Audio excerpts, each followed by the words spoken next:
Welcome back to our channel.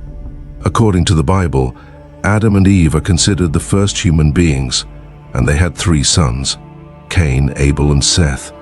But have you ever wondered about the origins of other people apart from these 5 individuals? In Genesis chapter 4 verse 17, it is mentioned that Cain had a wife who bore him a son named Enoch. Cain even named a city after his son. So, could this woman that Cain married be one of Adam and Eve's daughters? Today, we're going to delve into the untold story of Adam and Eve's daughters, who they were, why they aren't explicitly mentioned in the Bible, and how they played a part in the growth of humanity. As always, don't forget to like and subscribe to our channel. Let's jump into the video. The hidden tales of Adam and Eve's daughters. The Bible often focuses on the well-known story of Cain and Abel, but it leaves out details about the other sons and daughters of Adam and Eve. While Cain and Abel's narratives are significant, it's important to explore the lives of the other children to gain a complete picture of Adam and Eve's descendants. In Genesis chapter 5 verse 4, the Bible mentions that Adam and Eve had other sons and daughters in addition to Cain and Abel. However, the text doesn't provide many specifics about these individuals, primarily centering around the events involving Cain and Abel. This leaves a gap in our understanding of the experiences and destinies of the other family members who also played crucial roles in shaping human history. By uncovering these lesser-known stories, we can appreciate the diverse paths and contributions made by Adam and Eve's children. Taking a broader perspective allows us to grasp the intricacies of familial relationships and individual journeys. Each son and daughter, even if not extensively covered in the Bible, made unique contributions to the growth of the human race. It's interesting to note that Jewish and Christian traditions tend to emphasize more dramatic narratives, often overshadowing the stories of certain characters. The absence of specific names for Adam and Eve's daughters in the Bible contributes to their stories being marginalized and their identities remaining unknown. While Cain and Abel take center stage, it's important to acknowledge that the Bible cannot cover every single character's life. It would be impossible to encompass the vastness of information from the creation of the world to the end of time within one book. Due to this limitation, secondary texts like the Book of Jubilees emerged, providing alternative sources that explore details about lesser-known figures, including the daughters of Adam and Eve. These overlooked characters offer a wider perspective on the extensive descendants of the first couple. However, it's important to note that the Book of Jubilees is considered apocryphal, meaning it is not officially recognized as part of the Jewish or Christian Bible. In simpler terms, it is not considered sacred scripture by the major religious traditions because there is no consensus on its authorship and origin, and its interpretations diverge from widely accepted versions. Nonetheless, the historical significance of the Book of Jubilees should not be underestimated. It provides a unique viewpoint on the events described in Genesis, particularly those related to the creation of the world, Adam and Eve, and other figures from the Old Testament. Its nickname, Little Genesis, reflects its direct connection to the events and characters described in the Book of Genesis. This apocryphal book offers a detailed interpretation of history that goes beyond what we find in the Bible. It even mentions the names of Adam and Eve's daughters and provides details about their lives. This narrative is particularly valuable for certain Jewish and Christian communities seeking additional insights into key events from the Old Testament. When we explore the accounts in the Book of Jubilees to uncover the names of Adam and Eve's daughters, we come across 2 characters, Kma and Orah. According to the Book of Genesis, Kma is identified as the wife of Cain, while Orah is recognized as the wife of Seth. In chapter 4, verse 16 and 17, it states, Cain went out from the presence of the Lord and settled in the land of Nod, east of Eden. Cain knew his wife, and she conceived and bore Enoch. Later, Cain built a city and named it after Enoch in honor of his son. In certain Jewish traditions, Kelma, also known as Avon, is acknowledged as Cain's wife, who was the firstborn of Adam and Eve. Exploring secondary sources like the Book of Jubilees provides a more comprehensive and detailed understanding of the early stages of humanity and the descendants of Adam and Eve. It expands our knowledge of these biblical figures and their contributions to the growth of the human race. Although her name is not mentioned in the Bible, it is found in apocryphal texts like the Book of Jubilees. The etymology of her name, often associated with Hebrew or Phoenician origins, suggests meanings like vice or power. As Cain's wife, her name may symbolize the strength or influence she had within the lineage initiated by Adam and Eve's firstborn. Additionally, the connotation of vice may reflect the challenges faced by Cain and Kelma in their difficult circumstances. After his exile, Cain encountered Avan, and according to the biblical narrative, he established the city of Enoch, naming it in honor of his son. The Book of Jubilees also mentions this city as one of Cain's achievements following the tragic incident involving Abel. When viewed alongside Cain, Avan emerges as a crucial link in the lineage, becoming a central figure in significant events that unfolded after Cain's banishment due to Abel's murder. Indeed, the Holy Bible does not explicitly mention Cain's wife or provide details about her origin.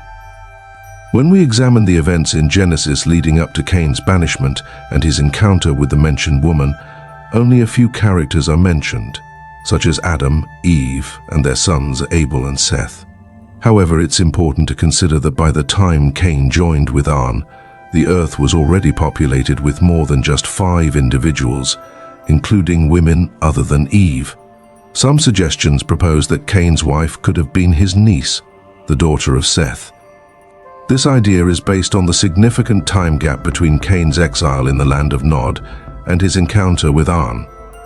Some theologians estimate that this interval lasted around 300 years. During this period, it is believed that the number of Adam's sons and daughters exceeded 50, while Seth's children numbered over 20. From this, we can conclude that during the time of Cain, Seth, and other children of Adam and Eve, it was common for them to marry close relatives, including siblings or nieces. Since they were all descendants of the same couple, it was easier to find a wife who was closely related. This practice of marrying close relatives persisted for a considerable time. The Bible clearly states that the entire human race descends from Adam and Eve, and any theory suggesting otherwise lacks biblical foundation. This is expressed in Acts 17:26, which says, "From one man he made all the nations, that they should inhabit the whole earth. And he marked out their appointed times in history and the boundaries of their lands." This perspective helps us understand the dynamics of relationships during that time and the formation of humanity from a single original couple. It is crucial to note that the prohibition of marriage between close relatives, as established in the Mosaic Law, was instituted much later, approximately 500 years after the events involving Adam and Eve. These laws were part of the covenant with Moses and set ethical and moral standards for the Israelite community. The prohibition of sexual relations between close relatives was implemented as the population increased, aiming to prevent negative consequences such as the risk of genetic defects and health problems resulting from mating between close relatives. The Book of Jubilees introduces another daughter of Adam and Eve named Orah, who is recognized as the wife of Seth, their third son. Orah's symbolic association with the blue sky or lapis lazuli suggests purity, and her name reflects her unique role in the narrative. As Seth's wife, Orah directly influences the continuation of the righteous lineage, contributing to the preservation of the desired virtues and values in biblical genealogy. It's important to remember that Seth was born after Cain killed Abel, and Eve believed that Seth was chosen by God to continue their lineage, taking the place of Abel. According to certain traditions, Azurah was initially married to Abel and became a widow after his death. Later, she married Seth, and their union resulted in notable descendants. Seth holds a significant role in the genealogy described in the Bible, ensuring the continuation of the righteous lineage. After the turmoil caused by Cain, Seth's marriage to Orah led to significant contributions that shaped key events in biblical history. One of Seth's sons, Enosh, stands out. His name means frail man, and he is known for being the first to call upon the name of the Lord, establishing a spiritual connection that became a central practice in subsequent religious traditions. Another notable figure from Seth's lineage is Enoch, the son of Jared. Enoch is renowned for his close relationship with God, to the extent that he walked with him. His life of righteousness and communion with the divine serves as a unique example of devotion that surpassed his time.